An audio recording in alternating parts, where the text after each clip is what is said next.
Did you know that every word you speak matters? Are your conversations making a difference? With a passion for words and a heart for conversation, Teresa Velardi is a self-professed word nerd, best-selling author, BizCat 360 columnist, and publisher. Children's books as well as fiction and nonfiction books are welcomed at We Be Books Publishing and Book Endeavors, the imprints of her company, Authentic Endeavors Publishing. Whether written or spoken, Teresa strives to encourage and inspire meaningful conversations that make a difference. Here's the host of Conversations That Make a Difference, Teresa Velardi. Hey everyone, welcome to Conversations That Make a Difference. I'm excited to have three incredible people with me today. Brenda Warren, Alicia Lyons, and Vincent A Lanci are joining me. And we are going to have a conversation about the power of the written word. Many of you know that I am a book publisher and as well as a show host. And I am excited to bring you this conversation because there is indeed power in the written word. There's power in the spoken word too. And we're going to talk about all of that as we get started. First, a little bit about the show is on live at the first and third Tuesday of the month at 5 p.m. Eastern. And you can listen to the replays on Tuesdays at 5 a.m. and 5 p.m. Eastern time. And you can call into the live shows, by the way. And if you've seen my YouTube channel, my Facebook post, you can see how you can get into the YouTube channel to do that. We are available in your car, on YouTube, and you can ask Alexa to play Dream Vision 7 radio network. So many of you know that when I start my show, I usually start with a prayer. So let's do that. We're going to say the Serenity Prayer. God, grant me the serenity to accept the things I cannot change, courage to change the things I can, and the wisdom to know the difference. And I also want to say that it is by God's grace that we are fabulous, blessed, and highly favored, living in our greatness, using our gifts and talents, making a difference in the lives of others with passion and purpose. And all of God's great universe is conspiring in our favor. And together we say, Amen. Amen. Amen. All right. Let me introduce our peeps for the hour. So I'm going to start with Vincent Lanci. Vincent A Lanci, after graduating with degrees, a Bachelor of Science in Finance and a Master of Business Administration, he became a published author. Was not always the plan. It wasn't his plan. After surviving a near-death hit-and-run accident while on foot, he had two choices: sit and sulk or make a difference. He's my kind of person, making a difference. All right. Vincent is an international multi-bestselling author, speaker, and top 1% podcaster. Vincent's passions are to speak with students using books, exercise, and watching his favorite sports teams. He enjoys his role as a big brother and in the Big Brothers and Big Sisters program in Tampa and Tampa General Hospital Patient and Family Advisory Board. You're a busy man, Vincent. Yeah, things I'm really grateful. Everything's going well with the book coaching and the podcast coaching. And thanks for having me on tonight. I'm glad to have you here always. You're always welcome. Alicia Lyons is a mom, entrepreneur, life coach, and author. She is passionate about helping women live their lives with more joy from the inside out. As a certified master neurotransformational life coach, Alicia guides her clients to emotional freedom. Her blog and her blog, The Mom Support Coach, focuses on lessons she learns in daily life. And you can reach her at info@alicialyons.com, and her website is alicialyons.com. And you also have another one too, right? RaisingEnlightenedChildren.com? Yes. Indeed. All right. Welcome, Alicia. Always good to have you here. Thank you. Thank you. You're welcome. And we have Brenda Warren, the Soulutionist. She's a retired Marine with over 3 decades of experience in leadership, self-care, spiritual growth, and cultivating healthy relationships. 3-time best-selling author, pattern for living, and life and self-publishing coach. Brenda has helped countless individuals transform their life using her innovative TAPIN, TAPIN, transformation, announce, prepare, imagine, and nurture. Her method is trademarked. And you can learn more about Brenda on her link tree at Brenda the Soulutionist, Soulutionist. Mhm. Welcome, everyone. Thank you. Glad to be here. Glad to have you. Now, first thing that I want to say is everybody knows I'm a word nerd and I have to look up meanings of words and put them in perspective for everybody.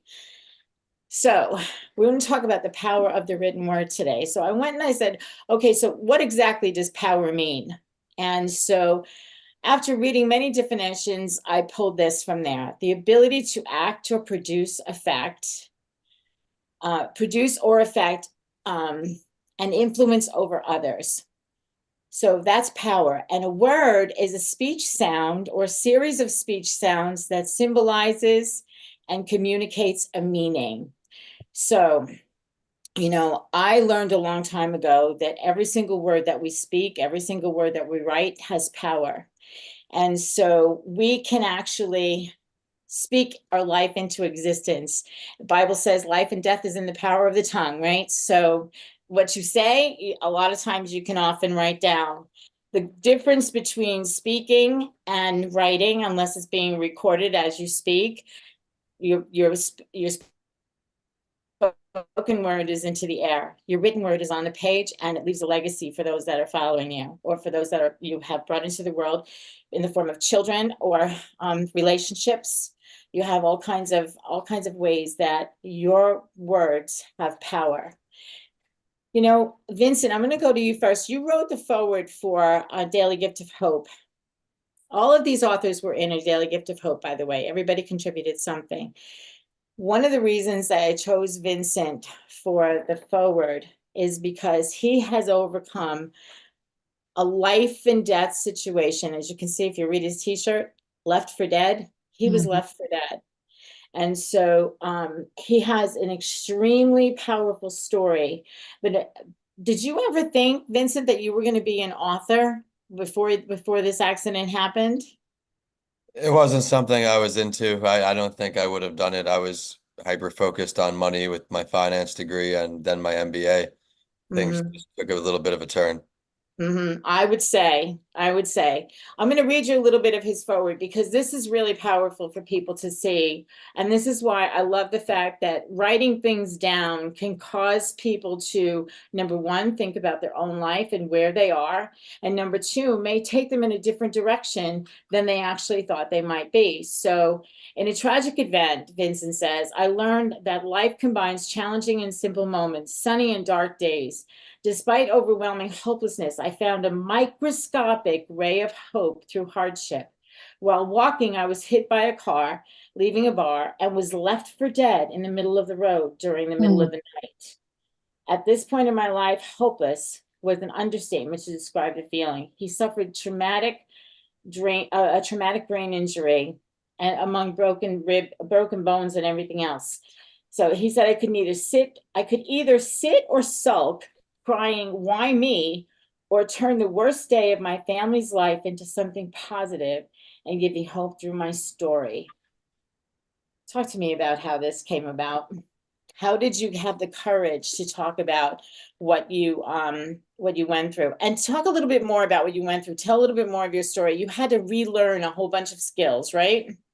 Yeah, when I woke up out of a coma, I thought I was in kindergarten when they asked me what school I went to at the hospital. So starting the day with an arm bicycle after getting dressed by a stranger, slowly learning how to speak again and your name and spelling and counting to 10. Slowly you get momentum building up after small win or small win here, and you start to cherish those small wins. Fast forward, they said I would be out of school for a while if I even go back, have aid 24/7. Ended up going back to school in 4 months because I was only a few classes shy. I was very not angry, just I wasn't gonna let someone else's bad decision ruin the rest of my life after just 2 classes left. As a finance degree, it wasn't easy. I wasn't always the smartest, but I always did work very hard. I always knew I wanted more, so I went back, finished those classes, started studying for the GMAT. was getting really bad grades again and again, and I would just not understand why, because I'm putting so many hours in studying. I was still in denial of the brain injury, that my short-term memory and my memory be impacted so heavily. Get waitlisted, get off the wait list, get in. And then from there, everything just changed. I started sharing my story, to go back to that, with other traumatic brain injury survivors, was selected to speak for my MBA commencement. And then that was like 8,500 people or maybe more. And I said, all right, I saw the feedback I got from that, realized my story was bigger than me. Before that, it was just sharing my story and seeing what happens from it. Then it was okay, it affected this many people positively. Let's do it again and again and again. So I wanted to extend that through entrepreneurship, started writing, hosting podcasts, all centered around helping people through my experiences in different ways, whether it's writing, entrepreneurship, or mental health. Awesome. And you are certainly making a difference in the lives of other people. You work with the Boys and Girls Club, and you do all kinds of things for students. You read for students. You've written children's books. You are just, you're a shining example of what it means to write have power in the written word. Your story itself, when you tell your story, it's like, how could anybody come through this? I know people in my world who, if they had gone through something that you went through, and I'm sure everybody else knows somebody as well, they might just have just turned over and said, enough. Mhm. You It was didn't. very interesting at the time. I was a senior, so this was 2013. Instagram's just getting popular, plus you're in your senior year. So I'm up in New York with snow up to the back window. When I just left Tampa and it was 80 degrees, I went to New York, it was 20 degrees. So that mind's alteration, I told myself I was going to get back, as soon as I can, relentlessly walking around the house, holding the wall, trying to learn to walk again. Mhm. My speech was the first thing cleared. I read the newspaper with the speech therapist in New York, and that was the first to check. But everything else was much longer. And then just because my face was purple at one point, just because the scars healed from landing on my face, it was an invisible disease, I would say, the traumatic brain injury, where I looked okay, so everybody thought I was okay, including Mhm. myself.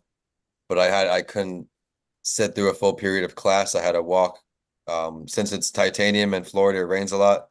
So I would feel the rain coming before it would rain. So my teachers would know I need to take a walk and just loosen up. But even fast forwarding with grad school, 3 C's and you're out, no matter what your situation is. So that was a whole experience with the TED Talk and everything I was doing. It's all built around, I had to relearn to rewire my brain, relearn to study. I was a guy who could read a piece of paper and get a B on it, do the test right then and there, to someone who had to read, write, type over and over and over again, learn kinesthetically, learn auditory, learn every single way to retain just a tenth of the information.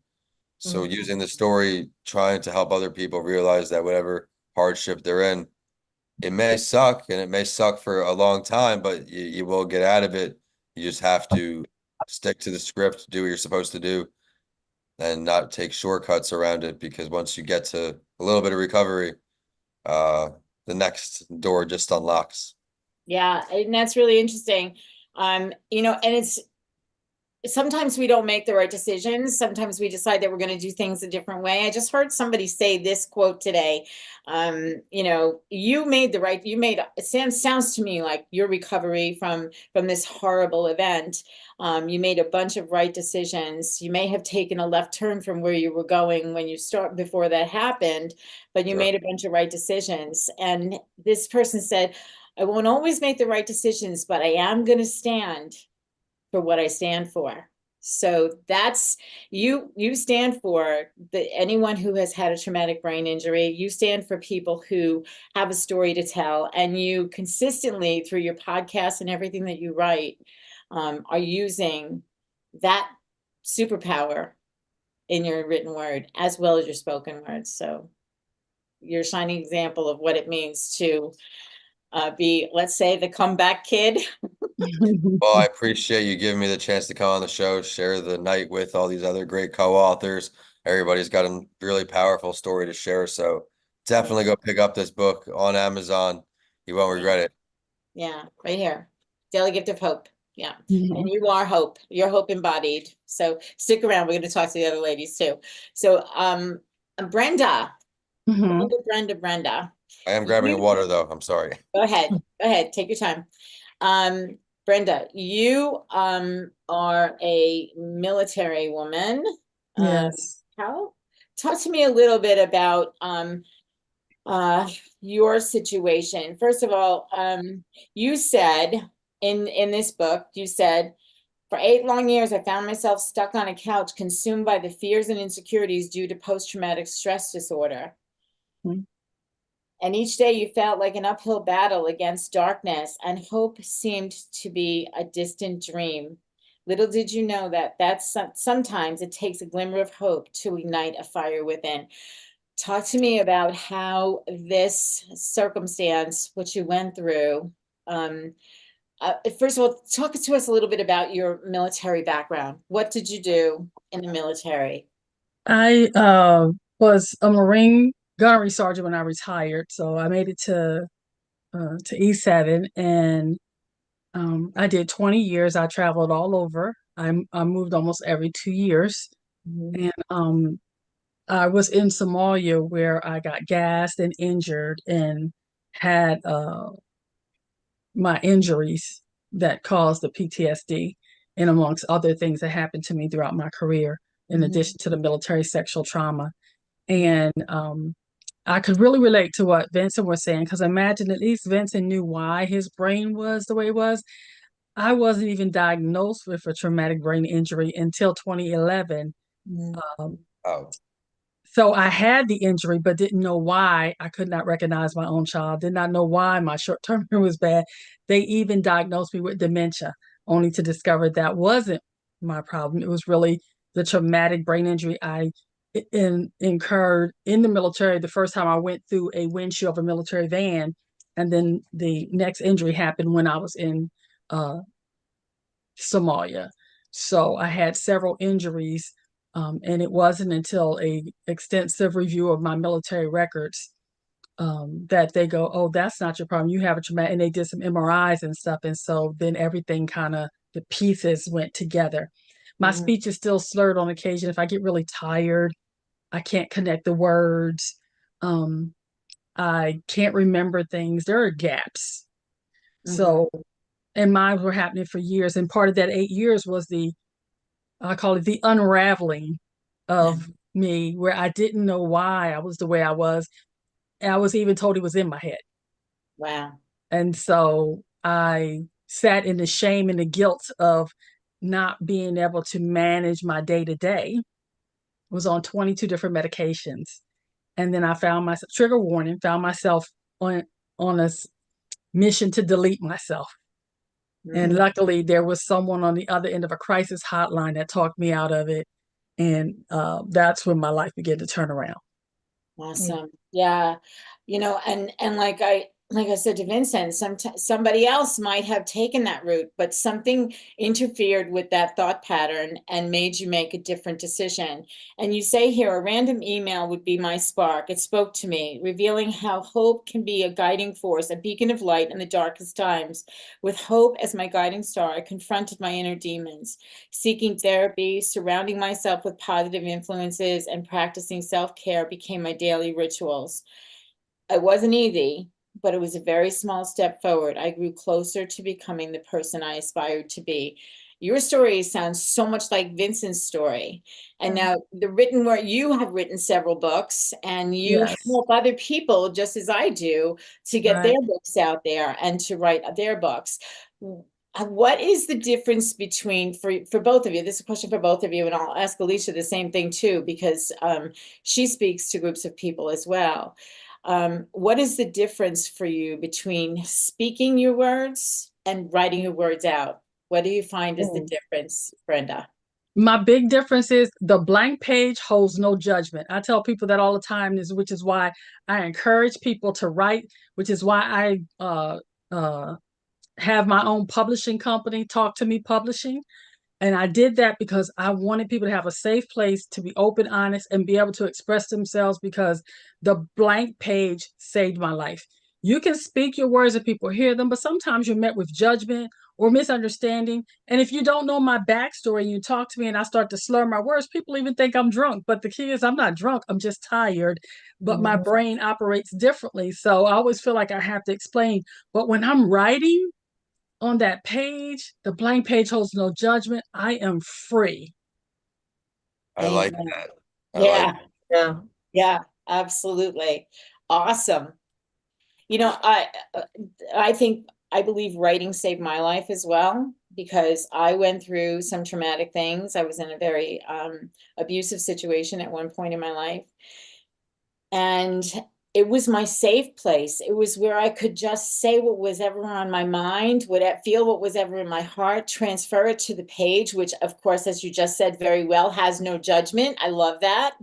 And then I could get it out of my physical being through writing it with my hand. I find that writing pen to paper is a lot more healing than actually typing it out for some reason. There's a something that happens between your brain and your heart that comes out in your hand in order to be able to make that a cathartic and healing practice. Would you agree?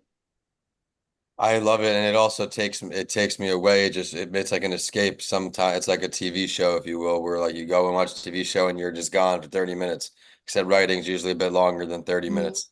Yeah, Can yeah. also mention too, for me, books have been a part of my house, part of my life since I was a child. I would get lost in the library for punishment. My mother would take my books. I didn't need spankings. Take my book, and my world ended Mm. because I could escape into the book. I grew up in a bad situation, so books were my way of escape. And I always thought I would be a writer, but I had actually always feared write. I always wrote. I've journaled since I was a child, but I was afraid to let people know what I thought for fear of judgment. Mm. It wasn't until I had hit my rock bottom, and let me tell you, rock bottom has a basement. When I hit that basement of rock bottom, it didn't matter what other people thought. I knew I had to release the words I put on the page out into the world. Yeah, and I'm sure it's making a difference for other people. We're going to come back in just a minute, and then we're going to talk to Alicia Lyons. We're talking about the power of the written word. We'll be right back. And we're back. And we're back with conversations that make a difference. My next guest, Alicia Lyons. Alicia, she is. You are a writer, Alicia. You write blogs. You write for Inspiration for Better Living magazine, and you write in compilation books like Daily Gift of Hope and a Daily Gift of peace. Yeah, peace is coming down the line, guys. We hope, we pray. Peace is coming down the line in general.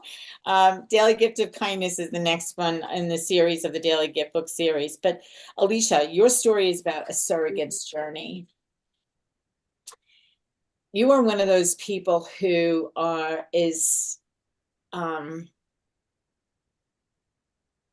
in my world, in my mind, you are blessed with the ability to create little miracles through making a decision. So we'll talk about that in just a minute. You said at 16, you decided that you never wanted to have children, but you always knew you wanted to have an experience with pregnancy. She offered to have a baby for someone long before she actually knew that it was possible. 10 years later, falling in love and a biological clock change, my mind, Alicia writes, about having a baby of my own. And once my mind's changed, I wanted to have that baby yesterday. Vincent, you can't relate to this as a woman, but just listen in, because one day you're going to be saying, I want to become a father. I just know it. You say, I could not describe a purer form of torture for an impatient person. So talk to me about this, and talk to me about how writing has helped you through your life's process, because you have a purpose as well. And now you're bringing that purpose into the lives of people who are parents of children. So talk to me about your surrogate journey, first of all, and then let's talk about the parental side of it. So I actually was lucky in my surrogacy journey, because it was like I had met a surrogate when I was 28. And we'll say 26 actually, because I went home and I picked her brain. I was her massage therapist, and I did not let that woman rest. I was like, I'm be massaging your back and you're going to answer me some questions, because it's like I needed to know everything that there was to know about surrogacy. And I was so excited. I wanted to do it. And I went home and I told my husband, I was like, I want to be a surrogate. And he was like, no. And I was like, oh, okay. So, went about becoming a mom, and when my son's dad and I split up, we separated in April, and I contacted the agency in June. I was matched in July, started meds in August, and I was pregnant by September. It was like, boom. We weren't legally divorced at that point. Like it didn't matter. I figured out that where there was an agency, I found the agency, and I was like full speed ahead. And I've done it, 4 times in total, that resulted in babies, five babies total. And it's like there's nothing to me that compares to it. Like there's no words that compares. Yeah. So, there's a couple of different perspectives. I'm sure there's many different perspectives on this particular process. Is it difficult when it comes time, now you're delivered the baby and the baby is not yours, but you have, in a way, physically, emotionally bonded with this child, and now you have to turn it over to its rightful parents, the baby's parents, and what does that do for you or to you as the surrogate? From my perspective, it's like I'm the oven, it's somebody else's cookie dough. Like it's not like, I mean, how would you feel, Teresa, if I said, you know what, I'm gonna bake you these cookies, Teresa, and then once they came out of the oven, I'd be like, nope, I'm gonna eat them all myself. Like, my goodness, yeah, that's just a great analogy. You're the oven and somebody else's cookie dough is in the oven. Oh, that's so cute. funny. I never thought of it that way, but that's so cool. But you have to be a really strong person to do that. You have to be a really strong, and I believe that, it's my belief that God creates us with our purpose, and that along the way, it may take us a while to find it, or we may think we're purposed for one thing, and then we are purposed for another. Vincent, you are proof positive of that. Brenda, you're also proof positive of that. And Alicia, so your purpose, this was part of your purpose. And so now you continue, you use your experiences through your writing to help other people along the way to their families, correct? I do. And I think that like I want to answer the question that you asked to Brenda about the words on the paper. What's the difference between speaking and writing? And you so beautifully said, Brenda, that there's no judgment on the paper. And what I also like about the paper is there's no interruptions. Like when you're having a conversation and when you're one of 6 children, you might not have a voice.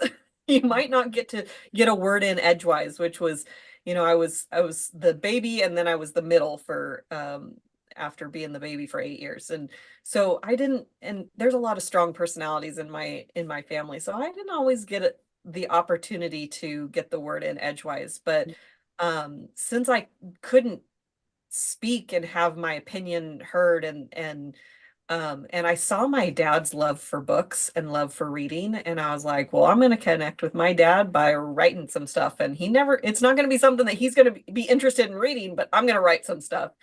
And so I wrote fiction for many, many years, and then it switched over to nonfiction as my career changed. But it was another thing. It was like, as I became a coach, like I had things to say, but I didn't trust my voice yet. Mm. And so I wrote it out, and then I started my podcast and started using my voice, and I started interviewing other people and realizing, through these conversations that I do have something valuable to say. Mhm. And so of course I love writing, and I'll never stop writing, but speaking is also a passion. Yeah. Yeah. So, and speaking, and writing, they are both powerful. They're really powerful. I mean, there's things that people have said to me that have stuck with me for my entire life. And, like this quote that this person said, and I don't even know who it was. I won't always make the right decision, but I'm going to stand for what I stand for. Mhm. Your ex-husband didn't think you were making the right decision, but you stood for what you stand for, and you have made a difference in the lives of other people that they might not have been able to ever experience had it not been for you, you know. And the writing part, I'm stuck on writing for the rest of my life. I am. How many of you have the same opinion? Raise your hand. Yes. Yeah, exactly. So it's very cathartic. It's very healing. It's also, you said you wrote fiction, Alicia. It's also a place where you can use your imagination and Mhm. create stories, or create a different ending to a story that may be part of who you are. Yes. Absolutely. I didn't realize that it was in self-reflection and like looking back wisdom that I was like, oh, these characters, like I had one character that I named Alicia, and she was the supporting role in this book, but she was everything that I was afraid to be. Hmm. Oh, I like when I write like that. And also Mhm. remember with somebody with a short-term memory issue, it's nice to go back and read my story so that I can remember what I did, especially when I'm writing different things, because sometimes I don't remember everything, but I have a record of it because I journaled about it or I wrote about it in a book. And I love rereading my book because I learned something new about myself. I wrote that. That's pretty cool. I get a kick. I don't know if that makes any sense, but like I don't remember I wrote that. And then I read it and think that's really cool. So it's just a really bizarre thing for me. Yeah. Do you find that too, Vincent? Is that something that do you go back and read what you wrote and say, wow, I don't remember writing that, or that's pretty powerful? Do you have that experience? I don't go back much and read the other work. Right now, I've been doing more writing for other people. That's what the last like 3 months have been. So it's been less reflection on my end and just honing in on my craft, getting practice writing and getting diversity with the subject. Like right now, one book is on anti-aging, one book is with a CIO in a company. Another one is a psychiatrist. So I'm gaining all of this like diverse experience just coaching people and writing these books. But then when I go back and read it, I'm sure I'll cringe just like my early podcast episodes. Whereas you grow, the Mhm. early stages are Yeah. unflattering, but it's a reminder I use in my shows where you have to start somewhere. You can't just Yeah. expect to start and be great at everything. And like everything else, it takes time. But I don't know. The mental health, as you know, Teresa, I have a mental health series. I have from toddlers to adults. So there, as I inject more books in that, I'll probably reread everything just to see what I said, what I didn't say, to not be repetitive and just improve on the whole series. But that's Mhm. going to be soon to be continued. It's not going to be yet. To be continued. And the interesting thing is we all, right? We all have podcasts. Yeah. Oh yeah. So yeah, we all do. Yeah. So Brenda, want to talk about your podcast a little bit? I love my podcast. It's called Talk to Me. Everything, all of my stuff is based on Talk to Me because in the beginning I was afraid to write. So I just talked to everybody because I knew I could do that. Um, and even that was something because I would be on my podcast in mid sentence and totally blank. It's like, what was I talking about? Mm. And that's cringe worthy for me because when Mhm. I go back in my very beginning podcast, when I would totally lose my train of thought, I'd be so embarrassed. But that was the thing that made people want to watch me because they were like fascinated that I would totally forget. So I just started having note cards and not being caught up in being perfect. And when I started just being my authentic self, people resonated with it. And so Talk to Me is a conversation that I have with friends or others, or I interview entrepreneurs that are making a difference, someone that's making an impact. Yeah. And I love it. And I actually get a kick out of my cringeworthy stuff because it validates how far I've come. There you Yeah, I go. love it. I used to do these talks. I'm a career student. I'd have these sophisticated talking points, and I would sound like a robot. And then recovering perfectionist, like many entrepreneurs, where I'm chopping up episodes. You hear the dog bark, whatever. Now I just Anymore. lean into it. Oh, the dog's barking again, or the lawnmowers again. Being at an apartment complex is most of my early podcasting days. I had the headset because there was always so much noise. I'm like, all right, at least I can control the audio, which is true when you look at the mics and everything. The only way to really control the audio is the headset. Yeah. So there's pros and cons, but I didn't want to wear it tonight because for aesthetics, it's not the prettiest. You know what I loved when you said about the control? I often say at the beginning of my show to my guests, my show is alien, pet, kid, dog, disaster friendly. Whatever happens, we add it into the show. So like There when you go. a child walked in there, we'd add him to the show. We'd introduce them, everything, because it's live. And I like the lives because I don't have to edit. That saves less stress for me and my brain. So I don't like to record that often. And even when I record, I don't even bother editing anymore. I just put it out there. It's like, There you go. people love it. It's real. Having that It's real. podcast is, having a live podcast is absolutely real. And I love that part about this podcast too. Alicia, what's yours? What's your podcast? And what do you bring to the world in your conversations there? And how, you can maybe answer this question along the way too. How do you feel in terms of, having interviews with people versus maybe writing a synopsis of what you might have spoken about? How does that fit in? So my podcast is called Imperfect Momming, Better Parenting Through Self-Healing, because I realized that as I became a better person, I became a better parent. And I like to make up words, so that's why the title is Momming. And I started off with interviews because again I was like, I don't know what to say, and so I just had a bunch of people come in and I was interviewing, and I had every intention of doing solo episodes, but it was putting a lot of stress on myself as I was trying to come up with content. And then I just kind of got into the groove of just doing interviews, and I was like, no, I need to do something. Like, now that I know I have some content, I need to start doing content. And it was really uncomfortable in the beginning. Sometimes I wrote it out. Sometimes I would just, what do they call it? Free something. Fly by the seat of your pants. Fly by the seat of my pants. But there's a free word in there somewhere, but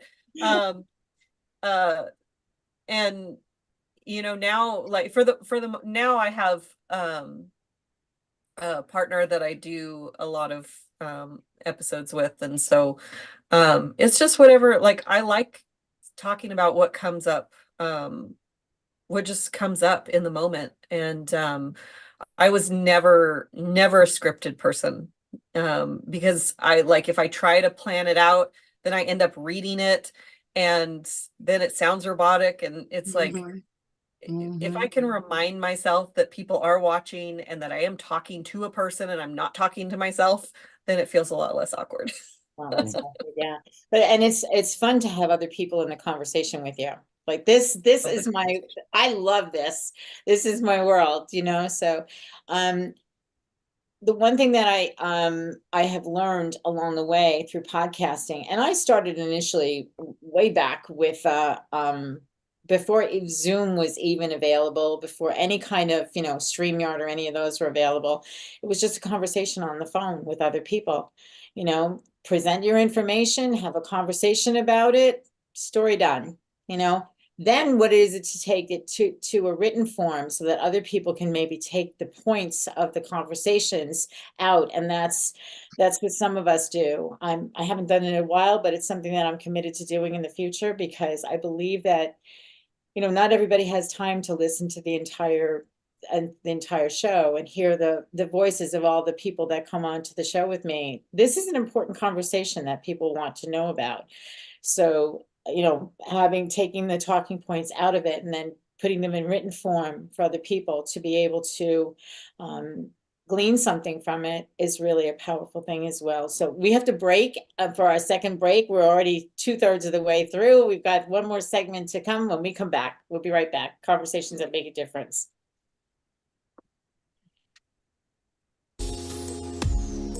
In order to be healthy and happy, there are 24 areas of your life to balance. With the All Things Wellness Wheel, you become self-empowered, allowing you to make healthier decisions about relationships, nutrition, sleep, exercise, stress, and even your value system.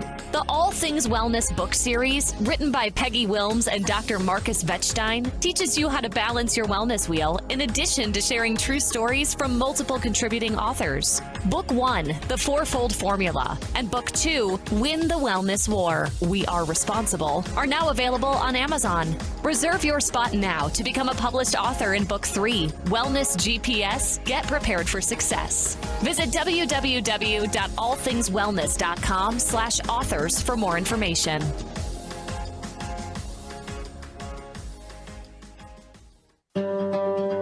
Why are we here? How can we be happy? Questions asked from millennials to boomers. Crappy to Happy, Sacred Stories of Transformational Joy answers them using true stories of grit, grace, and love. James Redfield, author of The Celestine Prophecy, wrote in the foreword, "This book is a seminar about emerging truths and offers grounded solutions through the art of the comeback." Dr. Bernie Siegel, a contributing author, wrote, "Bodies die, but spirits and consciousness survive and recycle." So, grab some tissues, open your book, and prepare to cry and laugh till it heals.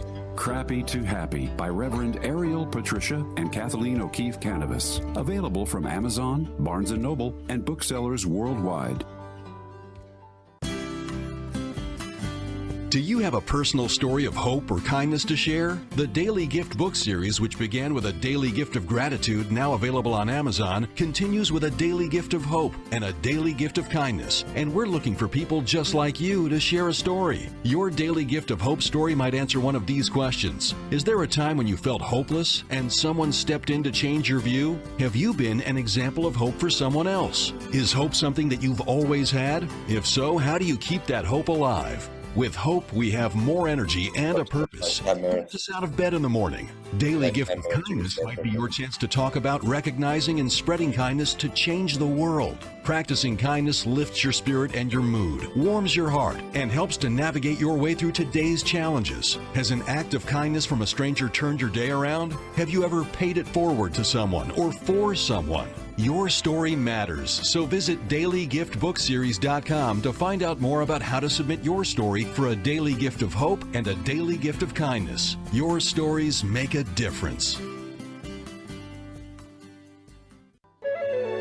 This is Dream Vision 7 Radio Network, uniting mankind with universal love.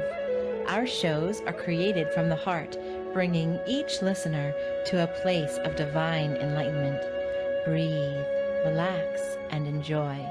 Let life flow. And we're back. So Daily Gift of Hope is already out, in case you haven't figured that out. And these authors are all in a Daily Gift of Hope and a Daily Gift of Gratitude. These can both be found on Amazon.com. And you can go to dailygiftbookseries.com for information on how you can become part of a Daily Gift of Kindness. And we hope that you have a story to tell. And Vincent, I'm going to go to something that you have here written. I'm a firm believer that it only takes one conversation, one connection or experience can change your life forever. My childhood baseball team manager, Tom, would use this quote when we were battling adverse situations in a game. One hit, one base runner, or one error could change the game. And we never lose, we're never alone on life's journey, and we all have a story to share, so share yours. It may just give someone the hope they need. What do you have to say for that?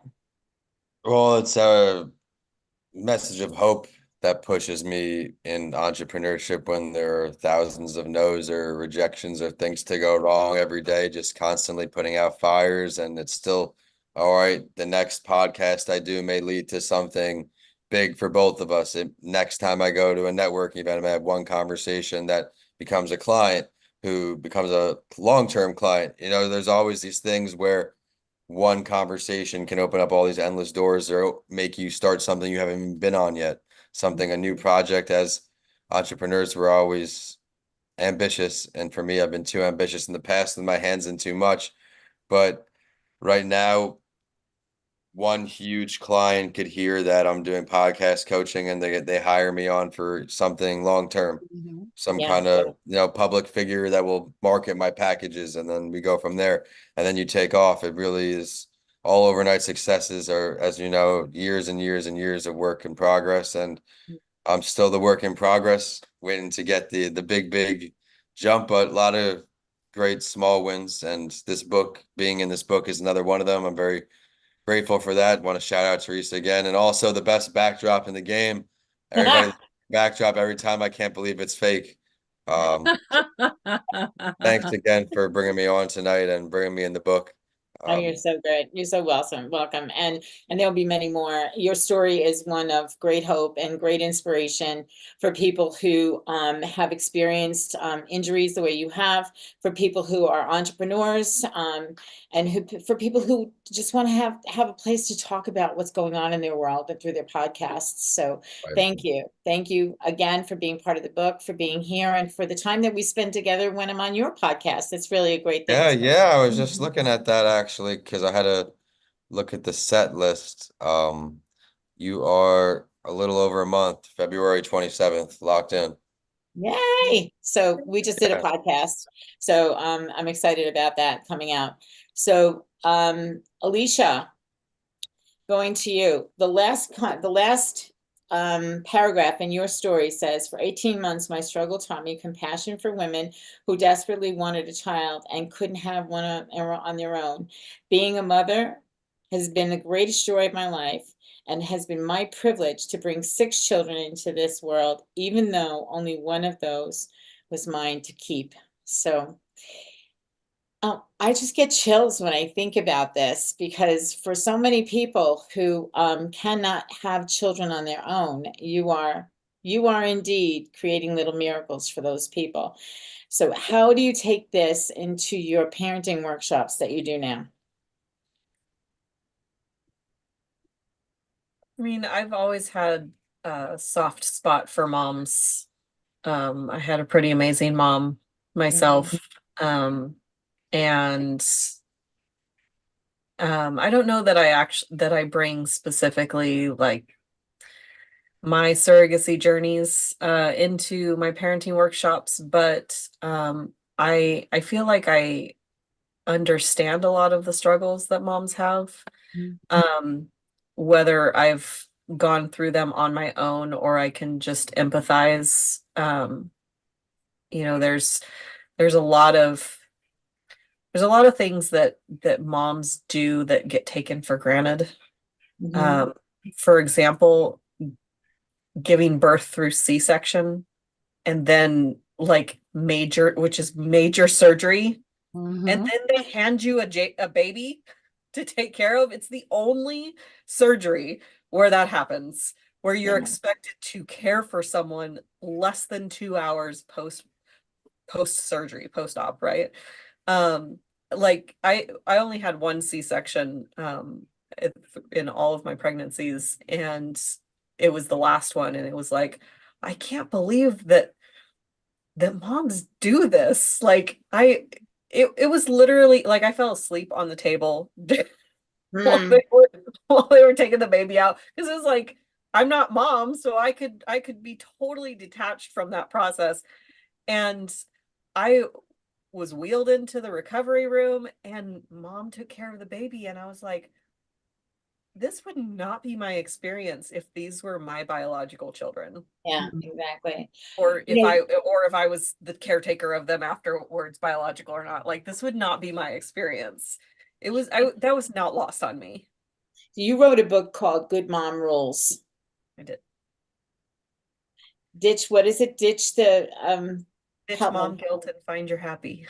Ditch mom guilt. Okay, mom guilt. How many of us experience this? Vincent, you can speak for your mother. You can speak for your mother.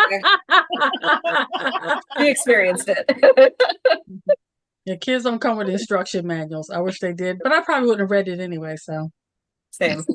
Yeah. But I think one of the things that we sacrifice more than anything else for our kids is one thing that you talk a lot about, Alicia, self-care, Hmm. right? Yeah. Putting yourself first, because it's like the thing when you're on the airplane, put your own oxygen mask on first. But do we listen to that as mothers most of the time? No, no. or as people in general. I know the focus is on what she does there, but I'm sure that Vincent can say how many times once you started speaking and doing different things, have you sacrificed self-care to meet a deadline or to write something or to present something? So I don't think that's just unique to mom guilt, it's people guilt, because as entrepreneurs, we don't often give the self-care we need. And I just, even though I want to say this because I've been dying to say, Alicia, you are such a blessing to give women that cannot have kids the gift of that. I applaud you. I honor you. You're my shiro. I was a woman that did not want kids. I have one, my miracle baby. Yeah. So I know that flip in your mind with, I'm never going to have a kid. And then it's like, so to do that for someone that is struggling, that's a blessing. A blessing.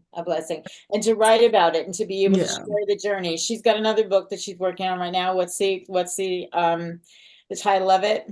Creating Little Miracles. Creating Little Miracles. There you go. So yeah. And that'll be out probably spring of next year. Of this year. Well, we're in 2024 already. Yeah, we're in 2024. So Yeah. spring or summer, yeah, somewhere around there. Brenda, you say, my journey toward hope has taught me that even in the darkest time, there's always a glimmer of light waiting to be discovered. It is through embracing hope, extending kindness, and helping others that we can rise above our struggles and lead lives filled with purpose and joy. Talk to me about that in terms of writing about it. Well, about writing about it is because for me, I am now able to find the gift in everything.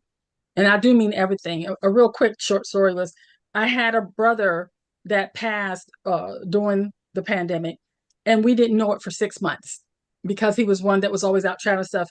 But there was a specific day, my mother's birthday, when I did not hear from him. I knew there was only two things that keep him from not calling me, and that was that his mouth was broken or that he was dead. And when I did not hear from him by the end of the day, I was like, my brother's gone. And I began to search for him. And lo and behold, I found him in an unmarked grave.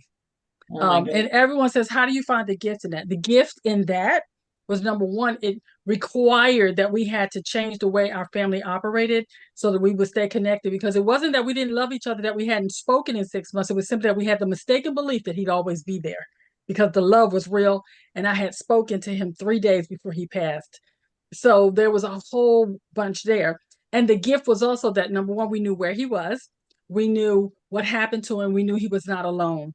And the gift was that we didn't have to go through all the drama of having to gather everybody in the middle of that situation, that we could have a virtual event. So there was a lot of gifts in there. And although it happened in 2019, now we have regular family meetings, we do Zooms, we stay connected because we never want that to happen again. Right. So the hope in that is knowing that in the darkness, you can always find something to be grateful and have gratitude for. No matter what's going on in my life, I can find the hope. Exactly. Gratitude and hope and kindness, I believe, are what the world needs today. And each of the three of you is a perfect example of that. I mean, you're kind enough to come on my show when I ask you, and you're a blessing to be able to share your stories of hope and gratitude. And as you said, Brenda, where there is light, any light at all, the darkness is squished out. So keep sharing your stories, keep being that bright light as you do. And just before we go, we have 3 minutes left. Vincent, tell people where they can get in touch with you and the names of your podcasts so they can look for you. And the same thing for each one of you, if you wouldn't mind. Well, I'll start by thanking you again for having us on. This was a lot of fun tonight. Not many people I would do the night show for, you know me, the early bird. So I know. thank you so much for a great night. You can find me online at Vincent A Lanci on all social media. Be sure to subscribe to YouTube because now I've got the Writing with Authors series on there. And they have the podcast channels. So I have the podcast under there, That Entrepreneur Show, and a mental health break. Thanks, Vincent. Thanks, Vincent. Always good to have you here. Alicia. What was the question? You can find me at alicialyons.com and I'm at Mom Support Corner on social media. Social media. And what is the name of your podcast? Imperfect Momming. Imperfect Better Momming. Parenting Through Self-Healing. And make sure you look for her books on Amazon.com. Look for Vincent's books on Amazon.com. And Brenda? My books are on Amazon.com as well. You can find me at Brenda the Soulutionist on all social media platforms and LinkedIn, Twitter, Facebook. I'm there, or under Brenda Warren. It's Brenda the Soulutionist. That's SOULUTIONIST.com. Yeah. Yeah, this has been awesome. Thank you again so much for being my guest on this edition of Conversations That Make a Difference. And to my audience, make sure, please, that all the conversations that you're having in your life are making a difference in not only yours, but the lives of the people you touch and you speak to. Share your thoughts in writing. Write things down. If you need some support in figuring out what to say, you can start with a little story. Go to dailygiftbookseries.com, write something on kindness, and be part of this incredible group of people that I am blessed to have around me, who are writing inspirational, life-changing stories so that we all can have permission to do the same. You know, as I often say, if you have a story and you've come through on the other side, if you experienced something and you've come through on the other side, I believe it's our obligation to share that story, to give the next person a hand up who might not have it anywhere else. So keep writing, everybody. And until next time, make sure again that the conversations you're having is making a difference. We'll see you next time. Have a good day. Bye. Tune in next time for Conversations That Make a Difference with host Teresa Velardi every Tuesday at 5 a.m. and 5 p.m. Eastern, with live call-in shows every first and third Tuesday on syndicated Dream Vision 7 radio network. Thank you for listening, and thank you to our producer Rachel and to our station owner Deborah Beauvais, working behind the scenes. Be sure to go to conversationsthatmakeadifference.com for your free gift. Make sure your conversations make a difference.